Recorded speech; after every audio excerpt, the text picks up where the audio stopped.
অনন্ত মহাকাশের এক পরম বিস্ময় সূর্য।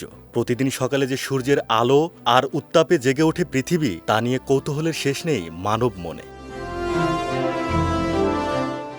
মার্কিন মহাকাশ গবেষণা সংস্থা নাসার তথ্যমতে মহাকাশ পুরোপুরি অক্সিজেনহীন এক বিশাল বায়ুশূন্য স্থান। অথচ 450 কোটি বছরেরও বেশি সময় ধরে অবিরাম আলো আর তাপের এক মহাশক্তি ছড়িয়ে যাচ্ছে এই নক্ষত্র। কিন্তু অক্সিজেন ছাড়া কিভাবে জ্বলছে সূর্য?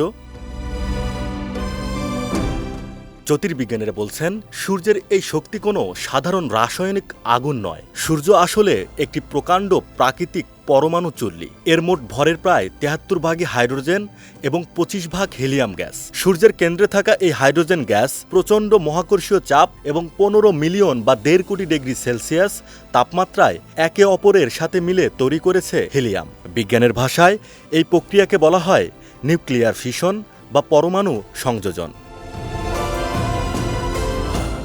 বিজ্ঞানী আলবার্ট আইনস্টাইনের এক সূত্র অনুযায়ী প্রতি সেকেন্ডে সূর্যের প্রায় 42 লক্ষ টন ভর সরাসরি শক্তিতে রূপান্তরিত হচ্ছে, যা থেকে তৈরি হচ্ছে কোটি কোটি হাইড্রোজেন বোমা বিস্ফোরণের সমপরিমাণ শক্তি। বিজ্ঞানীরা হিসাব করে দেখেছেন, নিজের ভেতরে এই বিশাল জ্বালানি দিয়ে সূর্য আরও প্রায় 500 কোটি বছর পৃথিবীকে আলো ও জীবন দিয়ে যেতে পারবে।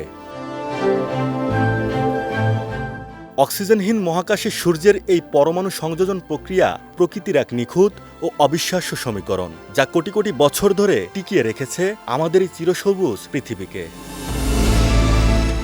রাশেদ ইসলাম, বিজয় টিভি, নিউজ ডেস্ক।